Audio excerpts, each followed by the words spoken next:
I want to take you back to a very specific, very panic-inducing moment. Picture this. You've just found out you're expecting. A wonderful moment. Right, the joy is there, the excitement is definitely there, but then you fast forward about 6 weeks or so. You wake up, you look in the mirror, and, well, your face has completely betrayed you. Ah, yes, the hormonal takeover. Exactly. And we aren't just talking about a little pimple here.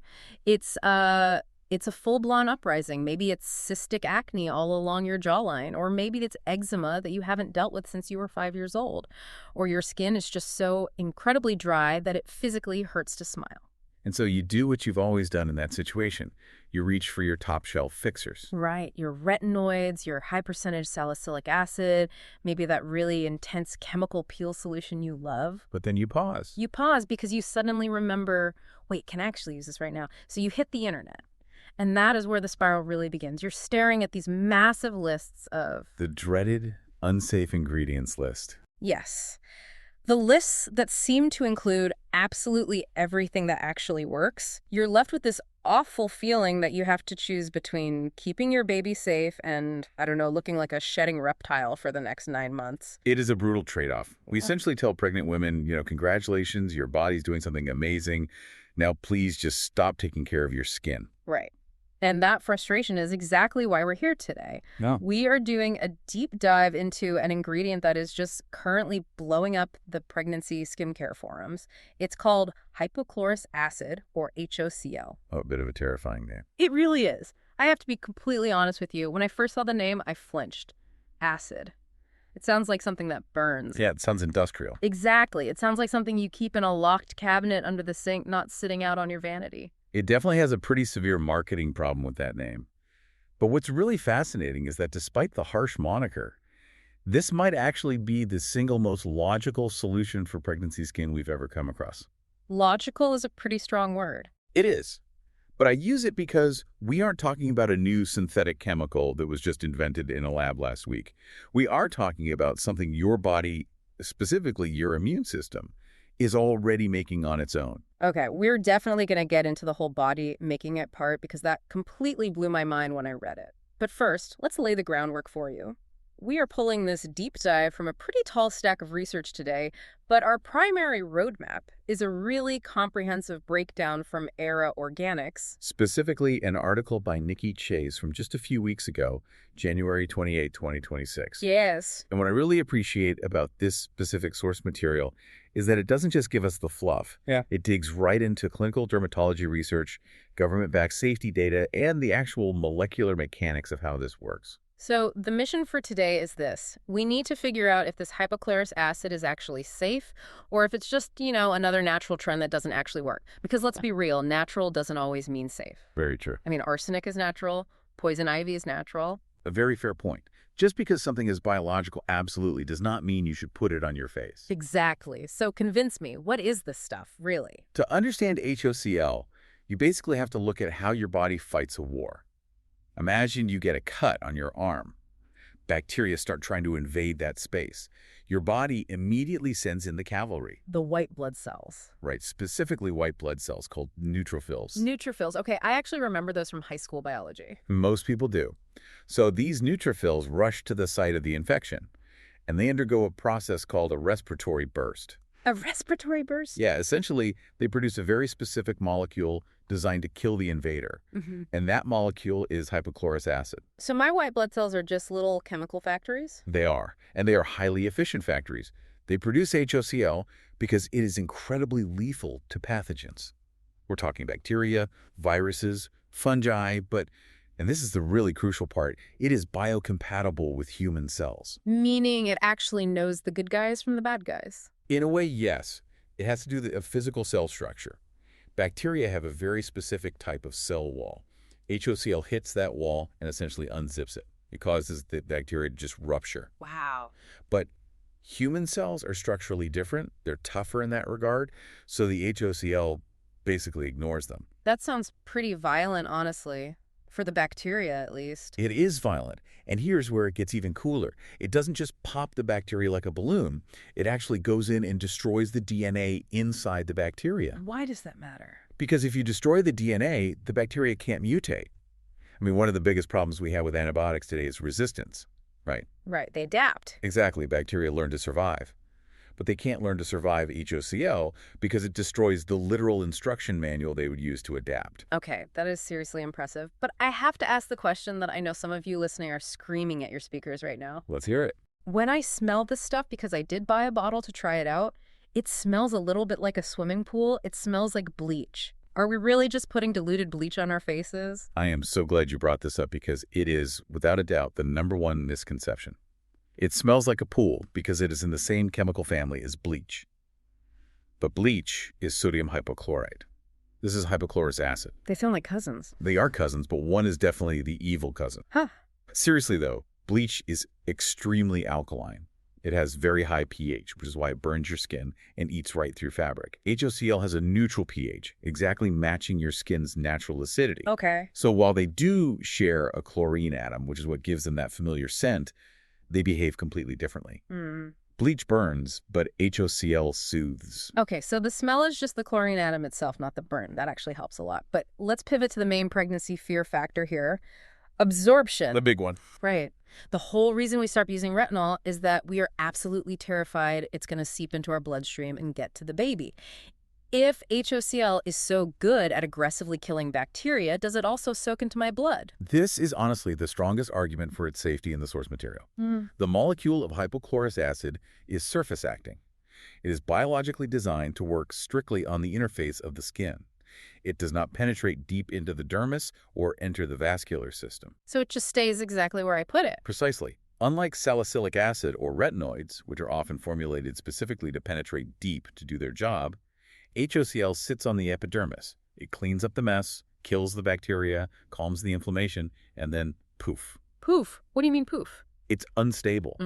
And in chemistry, usually the word unstable sounds like a bad thing, but here it's actually a feature. Once it does its job, it breaks down into simple saline, salt water. Wait, really? Yes, it leaves zero active trace behind. So there's absolutely no toxic buildup. None. Zero systemic absorption means zero risk to the fetus. It's actually why you will see it used in neonatal units for wound care on babies. If it's safe for a premature baby's open wound, it is completely safe for your hormonal acne. That is a really powerful comparison. Okay, I want to move to what I call the comparison game. Because knowing something is safe is one thing, but knowing it actually works better than the stuff I'm giving up is another. Right, you want results. Exactly. I'm going to throw a standard skincare ingredient at you, stuff we usually have sitting right in our cabinets, and I want you to tell me why HOCl might actually be the better pick specifically for a pregnant woman. I love good head-to-head. Let's do it. All right, opponent number 1. The heavy hitter, salicylic acid. I know some doctors say low percentages are fine during pregnancy, but honestly, the anxiety of figuring out how much is too much usually just makes me toss the bottle. And that anxiety is entirely valid. Salicylic acid is a salicylate. It's actually in the aspirin family. It does absorb into the bloodstream. Which is what we don't want. Right. While topical toxicity is rare, it is not impossible. But beyond the safety aspect, think about what it actually does to your face. It exfoliates, it dries. It essentially peels your face off. It strips all the oil. Now, if you are pregnant, your skin barrier is often already going completely haywire. Stripping it with salicylic acid can trigger even more inflammation. HOCl kills the acne-causing bacteria without stripping the oil or peeling the skin. Yeah. You get the clear pores without the compromised barrier. Okay, so a lot less collateral damage. Opponent number 2, the glow acids. The alpha-hydroxy acid. Yes, lactic, mandelic, glycolic. I rely heavily on these to look like I've slept more than 4 hours. AHAs are great, generally speaking, but they work by chemically loosening the glue between dead skin cells. That reveals fresh skin beneath, sure, but that fresh skin is incredibly vulnerable to UV light. Oh, and pregnancy gives you melasma, the mask of pregnancy. Exactly. Your pigment cells are already hyperreactive from the hormones.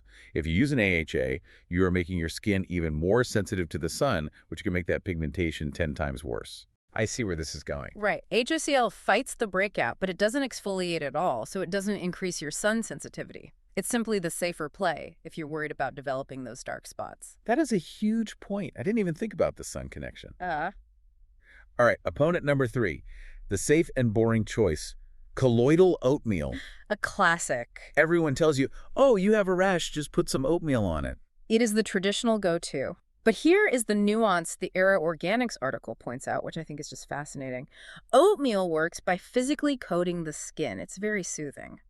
but it contains plant proteins. Is that a bad thing? For most people, no, not at all. But pregnancy can make your immune system highly reactive.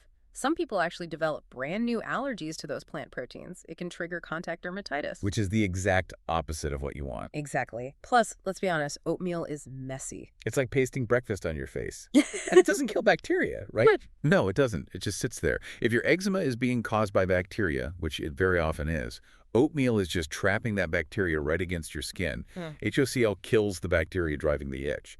It actually solves the root cause rather than just throwing a bandage over it. Okay, opponent number 4, sulfur. I have a very personal vendetta here. Yeah. I tried a sulfur mask once for a bad breakout, and my pillow smelled like rotten eggs for a solid week. My partner completely refused to sleep facing me. The sulfur struggle is very real. It works by keratolysis, which is Yeah. intensely drying out the skin, but it is incredibly harsh. It creates that awful desert dry feeling. Which feels terrible when your skin is already stretching and feeling tight from pregnancy. Exactly. HOCl has no scent, well, other than that fleeting pool smell we talked about that vanishes in seconds. And it doesn't dry you out. It is completely hydration neutral. So you don't ruin your pillowcase and you don't ruin your moisture barrier. Okay, last one, glycerin. I feel like glycerin is definitely the good guy. Glycerin is absolutely the good guy. It's a humectant. It pulls water into the skin. But glycerin is a lover, not a fighter. It hydrates beautifully, but it has zero antimicrobial properties. So if you have acne, glycerin won't actually stop it. Right. But they are the perfect team. You use the HOCl to clear out the bad guys, meaning the bacteria, let it dry, and then you use glycerin to lock in the hydration. They don't compete with each other. They complete each other. I like that. Lover, not a fighter. So let's talk about the specific battles. We touched on acne just now, but I want to dig into the science a bit more.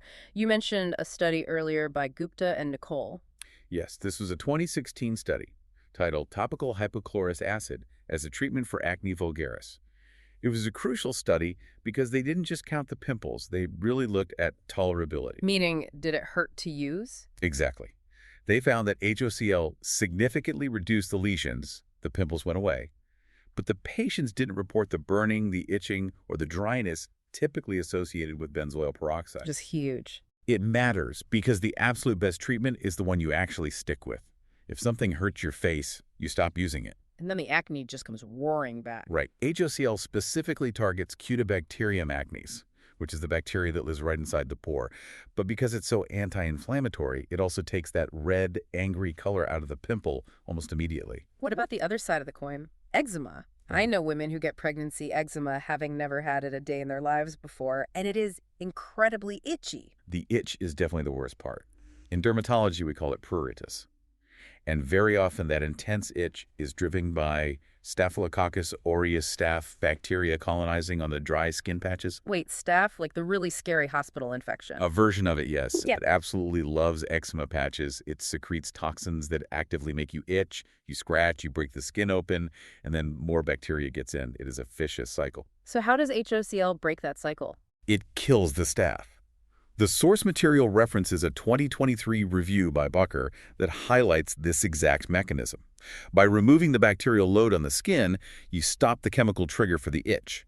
And then HOCl promotes reepithelialization. Oh, that is a $5 word. It basically just means it helps the skin knit itself back together. It speeds up the wound healing process, so you stop the itch and you simultaneously close the wound. That honestly sounds like magic.